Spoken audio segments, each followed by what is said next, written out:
Sesaat lagi Anda akan menyaksikan Damai Indonesia Sahur dipersembahkan oleh Wadimor tentu sarung kita. Astaghfirullah Rabbal baraya, Astaghfirullah minal khataya.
Assalamualaikum warahmatullahi wabarakatuh.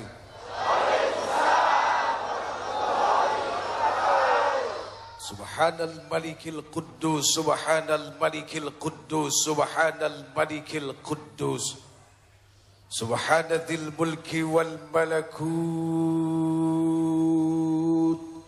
subhanadzil izzati wal azamati wal haibati wal qudrati was sultan wal kamal wal jamal wal jalal wal kibriyai wal jabarut wala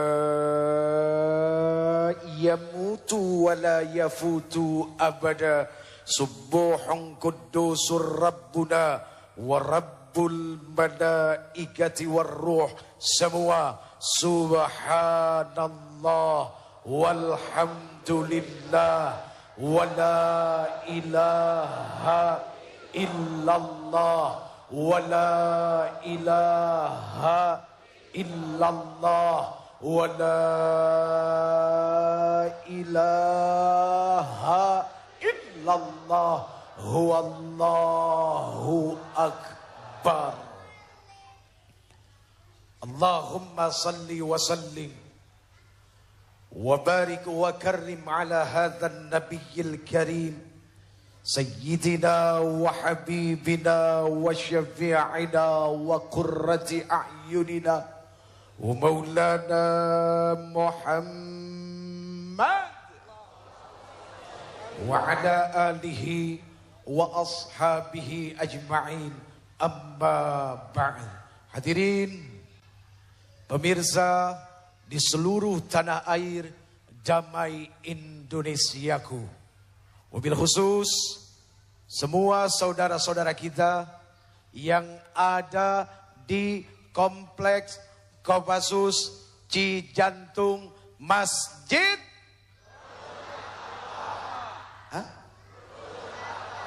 Nur. Apa artinya? Sebagian jawab tapi lembut pelan karena nggak yakin. Yang sebagian ketawa lebih kenceng dari yang jawab. Nur artinya adalah cahaya.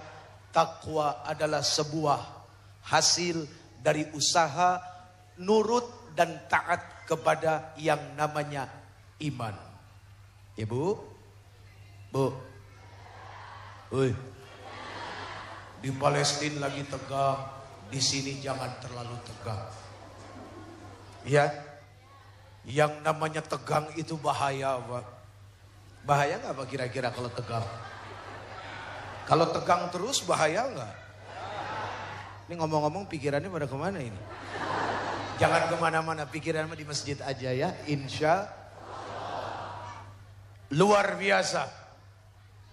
Inilah dunia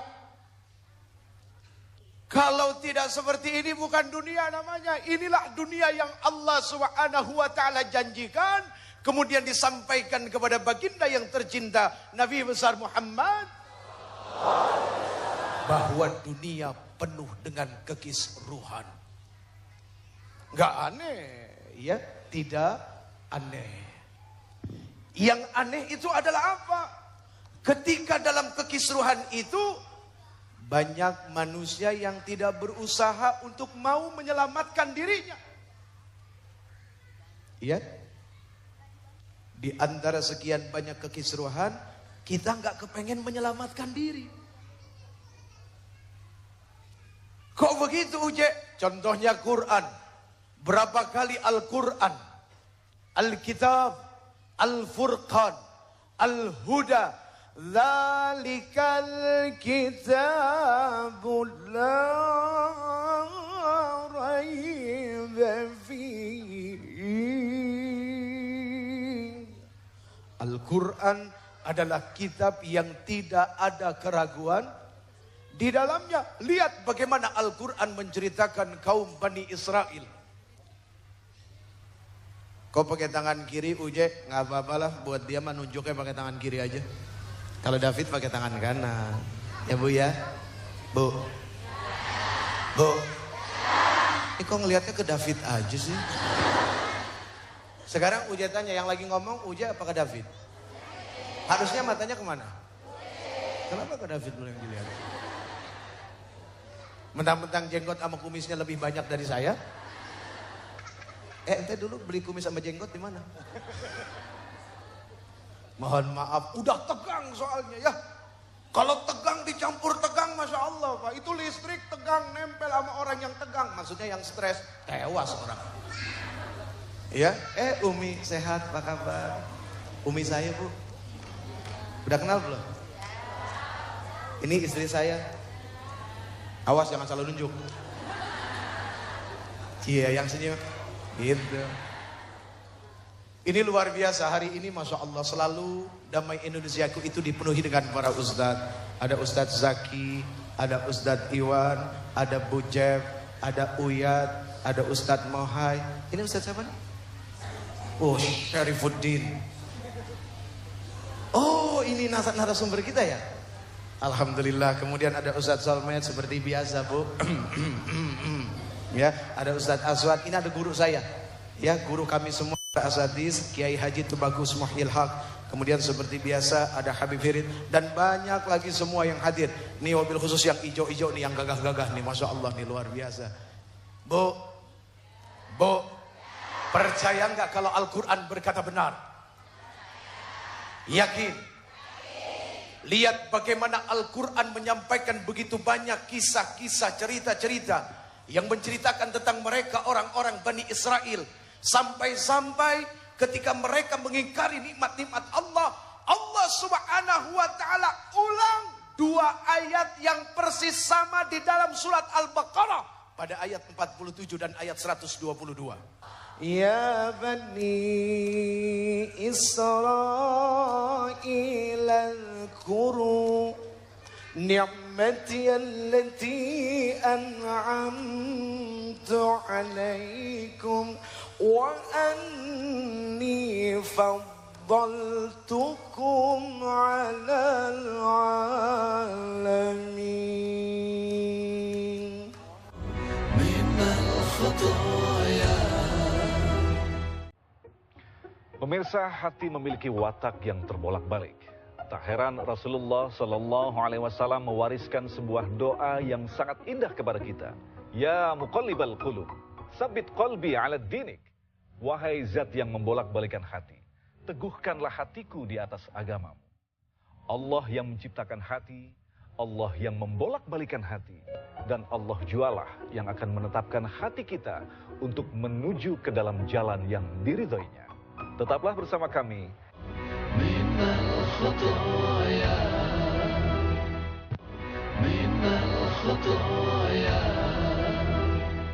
Yang pertama saya akan menjawab di dalam surat Al-A'raf ayat 161, di mana Allah Subhanahu wa taala berfirman, dan ingatlah Ketika dikatakan kepada mereka Bani Israel, Arabnya Uji. ya Ayatnya tadi. ayatnya Iya. gantian dong, kan David tadi disuruh Ya tadi kan Uji nggak boleh saya baca bahasa ayat. Arab. Coba Arabnya bahasa. وَإِذْ قِيلَ لَهُمُ اسْكُنُوا هَذِهِ الْقَرْيَةَ وَكُلُوا مِنْهَا حَيْثُ شِئْتُمْ وَقُولُوا حِطَّةٌ وَادْخُلُوا الْبَابَ سُجَّدًا نَغْفِرْ لَكُمْ خَطِيئَاتِكُمْ سَنَزِيدُ الْمُحْسِنِينَ. Dan ingatlah ketika dikatakan kepada mereka Bani Israel, diamlah di negeri ini saja. Negeri ini artinya adalah Baitul Maqdis. Dan makanlah dari hasil buminya di mana saja kamu kendaki. Dan katakanlah, bebaskanlah kami dari dosa kami. Dan masukilah pintu gerbangnya sambil membungkuk. Niscaya kami ampuni kesalahan-kesalahan kamu. Kelak kami akan tambah pahala kepada orang-orang yang berbuat baik. Jadi ini Masya Allah ya. Jadi Al-Quran sudah mengatakan di mana mereka akan tinggal dan seperti apa kondisi mereka. Ya, Rasul Sallallahu Alaihi Wasallam memberikan satu isyarat yang sangat luar biasa. Gak usah jauh-jauh lah. Kita kembali saja kepada cerita bagaimana Fir'aun mengejar umat Nabi Musa alaihissalam, yaitu Bani Israel. Dikejar, ditangkapi, dibunuh-bunuhi. Anak laki-lakinya dibunuh, anak perempuannya dibiarkan hidup. Kemudian Allah Subhanahu Wa Taala perintahkan kepada Nabi Allah Musa untuk menyeberangi satu laut. Kemudian dengan kemuliaan mukjizat yang Allah Subhanahu wa taala berikan kepada Nabi Allah Musa alaihissalam, idrib bi'asakal hajar. Dengan tongkatnya itu batu dipukul, kemudian laut terbelah. Nyebrang mereka, sampailah di satu tanah yang baru. Kemudian Firaun dengan bala tentaranya mengejar. Tapi kemudian apa yang Allah Subhanahu wa taala lakukan kepada mereka? Ditenggelamkan semua bala tentara Firaun, termasuk Firaun. Nah, diselamatkan oleh Allah Azza wa Jalla dari kejaran bala tentara Fir'aun. Kemudian sampailah mereka di satu negeri yang baru. Istilah namanya hutan berhala. Kemudian mereka minta kepada Nabi Musa untuk dibuatkan hutan berhala. Lalu perkara-perkara yang sapi, coba lihat. Betapa Bani Israel ini terlalu banyak bertanya. Kemudian bertanya kepada sesuatu yang tidak ada manfaat. Nah itu termasuk salah satu ciri dari mereka. Ya. Bahkan mereka itu membunuhi para nabi, para rasul, termasuk Nabi Allah Isa alaihissalam. Kita kan pernah lihat ada satu film yang dibuat belum lama beredar. Kurang lebih setahun apa 2 tahun yang lalu ya. Itu. Bagaimana seorang Nabi Allah Isa alaihissalam disalib, kemudian diseret-seret. Siapa dan pekerjaan siapa? Itu mereka. Satu faktor mereka merasa apa? Mereka merasa kalau diri mereka adalah anak-anak Tuhan. Ini yang luar biasa. Sehingga apa? Kita tidak dianggap. Makanya lihat, begitu banyak saudara-saudara kita datang dengan hati yang sangat luar biasa. Membawa pertolongan yang banyak. Mereka dianggap binatang. Di perairan internasional, David, di laut yang bebas, siapa saja punya hak untuk berkumpul, datang di sana. Gitu kan? Jadi kalau orang yang datang dengan makanan, dengan niat yang baik saja, sudah ditolak. Itu sudah kelihatan sifatnya seperti apa. Tapi satu hal yang saya agak khawatir adalah apa? Di sini kita ngomongin Israel, ya kan? Ngomongin Bani Israel, ngomongin Zionis. Satu yang saya minta sama Allah, ya Allah, saya Muslim, mudah-mudahan hati saya jangan Israel. Udah begitu aja. Man ra'a minkum munkaron falyughayyirhu biyadi. Jadi barang siapa yang melihat satu kemungkaran terjadi, kata Rasul Sallallahu Alaihi Wasallam, maka rubahlah dengan tangannya. Arti tangan di sini pemirsa di seluruh tanah air, seseorang yang diberikan amanah kekuasaan, apakah dia seorang presiden, ataukah dia seseorang yang memiliki bala tentara, pasukan, bersenjata, memiliki komando. Maka kewajiban orang-orang seperti ini adalah apa?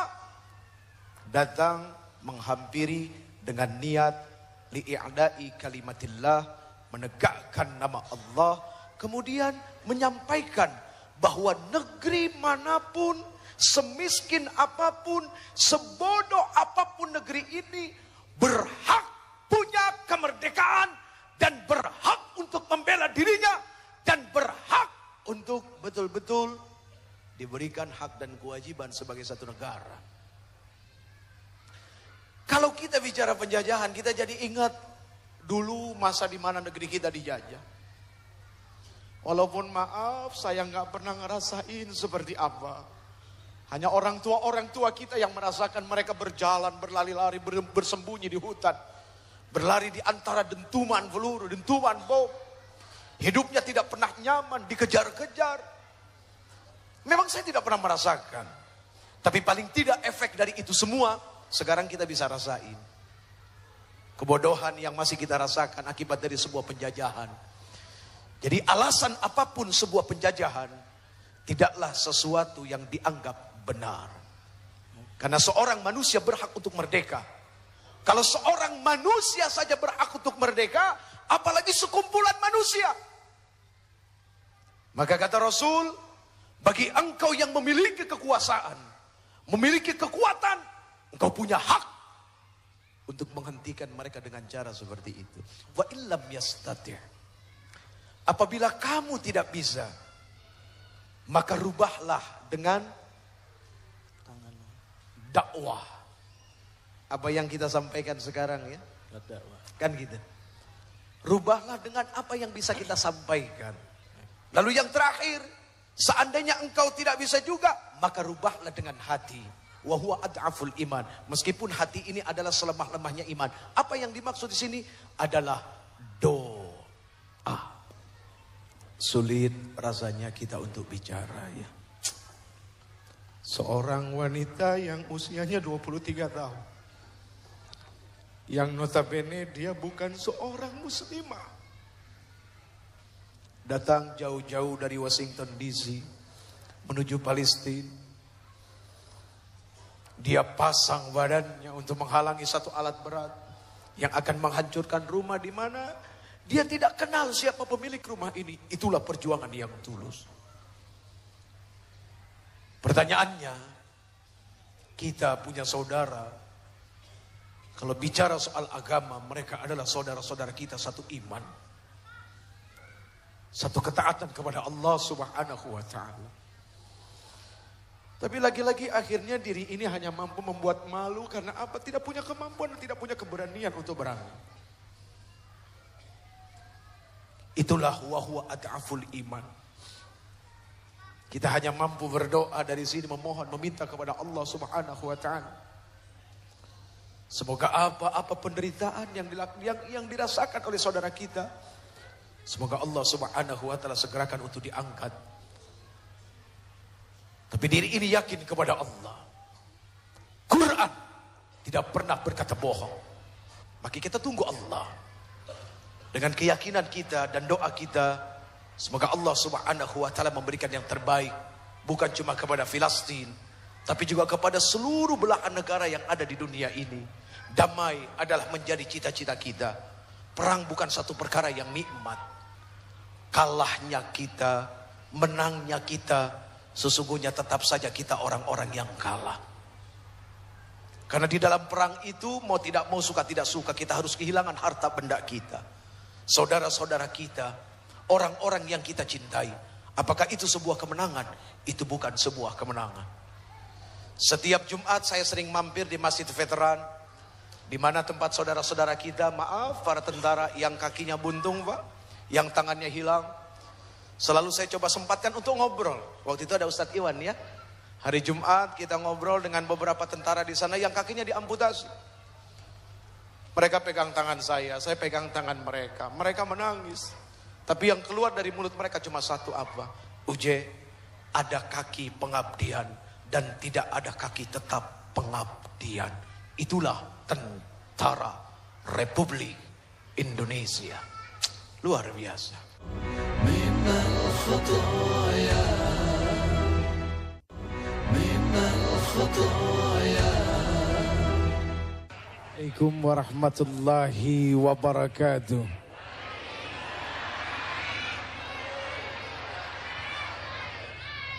Cakep-cakep nih. Apalagi yang di depan ya Allah. 40 tahun yang lalu cakepnya. Artinya itu cakepnya sudah nurun ke anak sama ke cucu. Ukuran manusia kan ini kelihatannya tua. Tapi ukuran Allah justru makin muda. Karena bentar lagi masuk akhirat. Mau? Kemana? Hadirin yang insya Allah dimuliakan Allah. Amin. Teman-teman di seluruh tanah air. Dari Sabang sampai Merauke. Dari Tanah Abang sampai Rawabang. Cuma orang Pondok Cabe doang yang tahu Rawabangke. Oh sekarang Rawabunga. Oh iya kerenan dikit dah. Ini minta ridhonya ya. Masya Allah banyak orang tua. Ya. Sudah apa ya istilah kalau kata orang tua mah udah dekat apa Pak?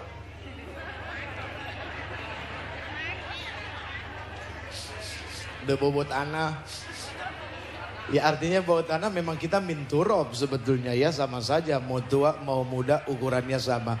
Baik hadirin biasanya kalau yang namanya baik akan menghasilkan apa? Baik akan menghasilkan benar, benar akan menghasilkan baik. Islam agama kebaikan, cocok nggak? Islam agama kebenaran, cocok nggak? Islam agama kebetulan, cocok nggak? Baik, benar, betul ternyata belum tentu punya isi yang sama. Jadi yang cocok kebaikan sama kebenaran. Tapi kalau kebetulan itu dia yang repot Pak. Kok ujnya tumben kemari? Iya pas kebetulan lewat sini. Tuh cocok. Karena pas kebetulan lewat sini. Baik benar. Di zaman sekarang udah jadi barang langka. Iya Bu? Betul nggak? Sudah jadi barang langka. Artinya apa? Ketika sesuatu sudah langka berarti sesuatu itu sulit ditemukan. Padahal sebetulnya itu ada. Di mana? Di hati orang-orang yang beriman. Karena yang beriman itu mulutnya selalu melahirkan kebaikan. Karena orang yang beriman itu sikap dan perilakunya sudah pasti sangat dekat dengan kebenaran. Bu, jadi gitu ya. Qulil haq walau kana murran, sampaikan yang hak meskipun itu nggak enak didengar, meskipun pahit rasanya, gitu kan? Kita itu seringkali merasa menyampaikan sesuatu yang benar. Betul. Tapi ketika tampak kebenaran yang kelihatannya benar dan saru untuk dibenarkan, kita suka tersinggung. Ya. Karena kalau bicara benar, al-haqqu mir rabbik. Karena kebenaran itu Milik sudah Allah. pasti datang dari Ya Allah. Allah. Tadi Kori sudah menyampaikan. Ya. Jadi kalau bicara benar, sudah pasti hanya milik Allah. Ya. Nah sekarang ketika kita merasa benar, kita harus tahu dulu apakah kebenaran kita ini berlandaskan Quran dan Sunnah atau sekedar dibenar-benarkan. Itu. Oke. Sekarang banyak kebenaran yang dibenar-benarkan, Ya. ditambah di dan kan belakangnya. Seandainya kita yakin, ibu yakin, bapak yakin, adik-adik yakin, saya benar Pak, buka Quran dulu. Oh iya, itulah. Sayang ketika Quran hanya dijadikan sebagai alat sumpah jabatan. Qurannya hanya jadi lipstick. Yang namanya lipstick mah kagak lama Bu. Bentar ibu-ibu makan rujak tuh lipstick hilang. Bentar-bentar dia minum jus tuh lipstick hilang. Ketika Quran hanya dijadikan sebagai alat sumpah jabatan, ya seperti itulah hasilnya. Kan begitu. Al-Quran seharusnya dijadikan hudan lil mut, petunjuk bagi orang-orang yang bertakwa. Karena kalau bicara benar ujungnya adalah takwa. Ya, bicara benar ujungnya adalah takwa. Ya seperti itu, Fit. Perkara-perkara seperti ini sebetulnya bisa dibicarakan. Makanya sayang kalau hal yang seharusnya dengan agama bisa diselesaikan kok tiba-tiba malah menjadi besar. Kalau dua hati yang panas sudah bertemu, maka yang terjadi apa? Kalau dua batu bertemu, maka yang terjadi apa? Hanya mengadu keras saja. Ya. Gitu kan? Yang paling sederhana, yang paling simpel, yuk kembalikan kalau kita ini punya iman. Kalau kita ini manusia biasa. Kalau kita ini adalah manusia yang penuh dengan segala macam kekurangan. من الخطايا من الخطايا. Serukanlah orang ke jalan Tuhanmu dengan baik, dengan lemah lembut, dengan sesuatu yang bisa melahirkan hikmah, kebaikan, gitu kan? Lalu hindarilah yang namanya perdebatan. Kalaupun kalian mau berdebat, fajadilhum billati hiya ahsan, dengan sesuatu yang sangat baik. Islam itu sangat menganjurkan yang namanya musyawarah. Tuh, musyawarah itu sangat dicintai oleh Rasul. Pernah sekali waktu dalam satu riwayat, ketika para sahabat berkumpul, mereka saling bicara satu sama lain. Ya, Rasul tersenyum. Kenapa? Karena Rasul melihat banyak sekali malaikat yang duduk di antara para sahabat. Kenapa kok banyak para malaikat? Karena ketika itu sahabat berbicara semua dengan hati yang terbuka, dengan hati yang lapang.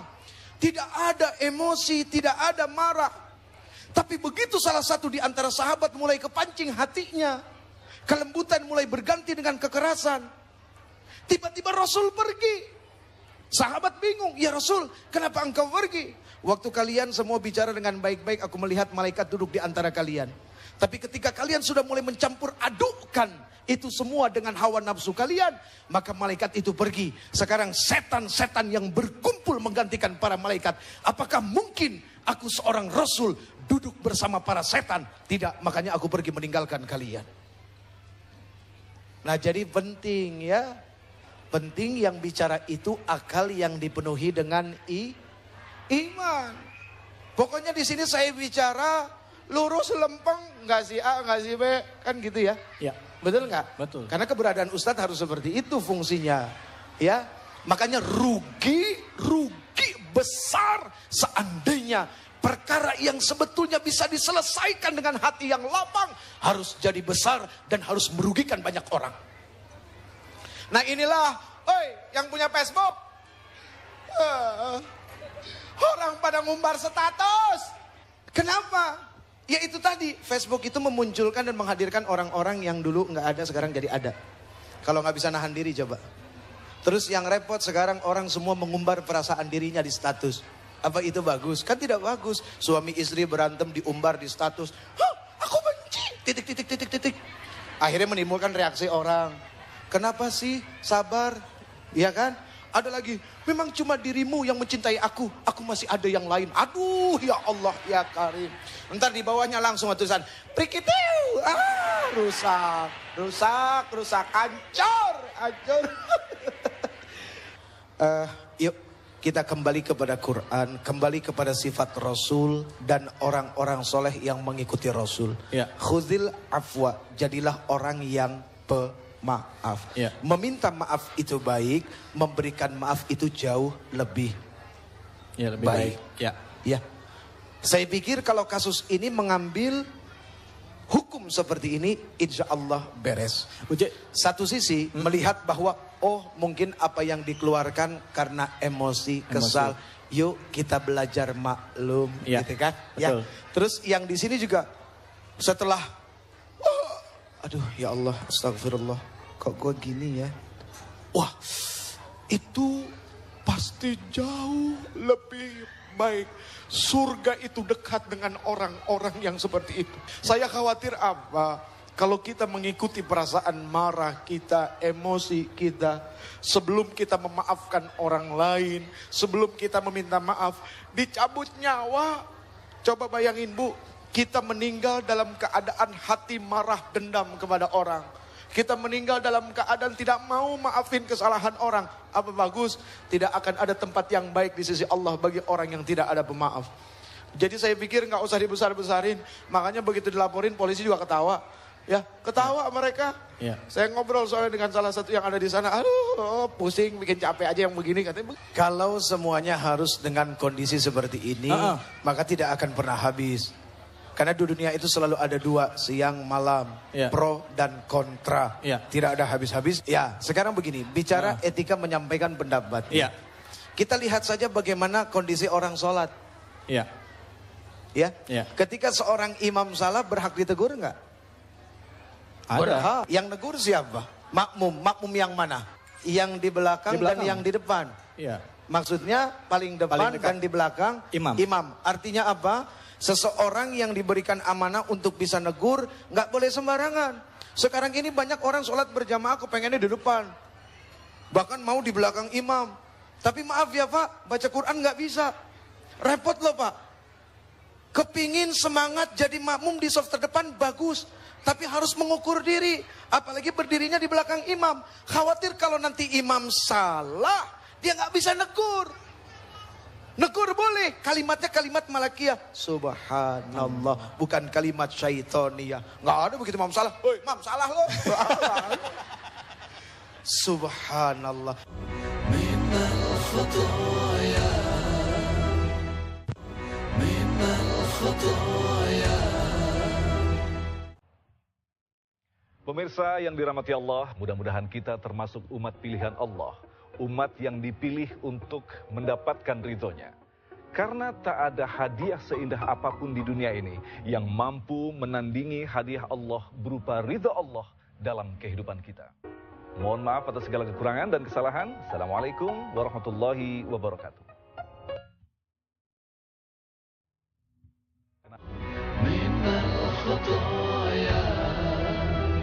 Jadi mungkin yang paling baik sekarang adalah hasibu anfusakum, untuk mau mengintrospeksi diri, termasuk penegak hukum yang begitu sangat mudahnya ya menerima hukum ini, lalu kemudian langsung menjatuhkan bersalah gitu kan.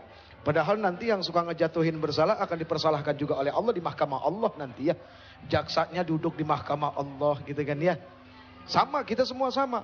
Dari presiden sampai tukang sapu nanti bakal duduk di pesakitan. Yang menjadi hakimnya Allah langsung di mahkamah Allah. Yang menjadi jaksa penuntut kita, amal buruk kita. Yang menjadi pengacara pembela kita, amal baik kita. Nah sahabat, dalam perjalanan hidup, dari mulai mukallaf, kita diwajibkan untuk melakukan satu amalan-amalan sampai kita wafat, itu yang akan menjadi saksi. Karena kata Rasul begini, taruh pujian itu di keranjang sampah.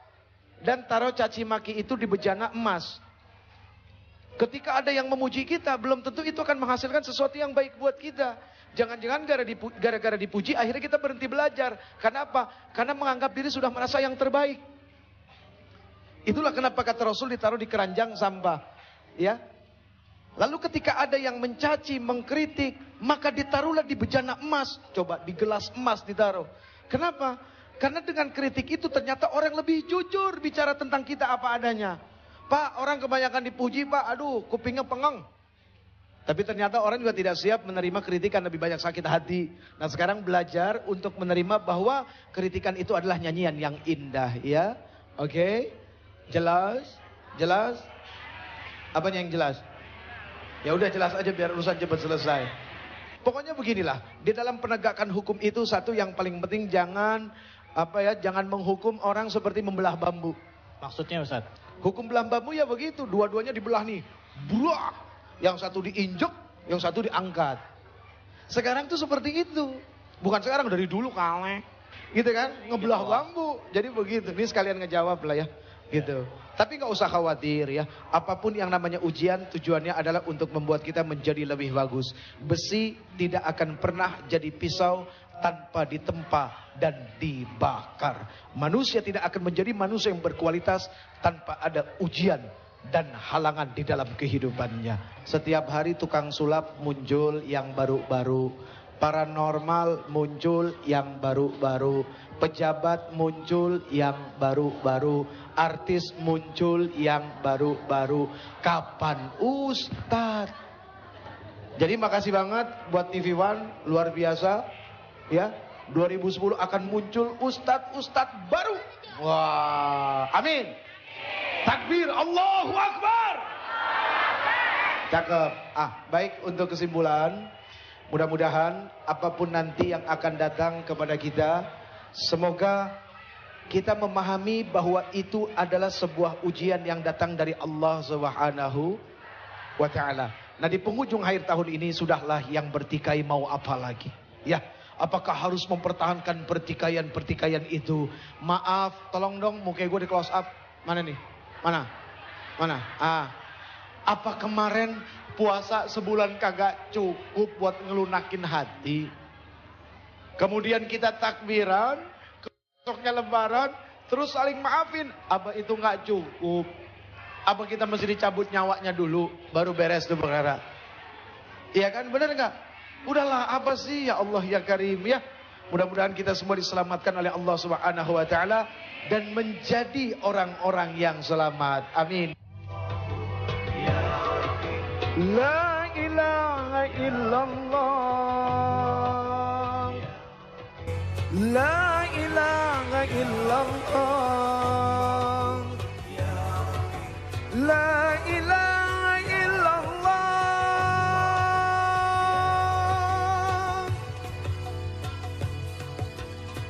Setiap diri kan diuji dengan sesuatu yang dicintai. Setiap insan kan menemui kesalahan di dalam diri. Dan setiap manusia tak ada yang sempurna menjalani hidup di dunia.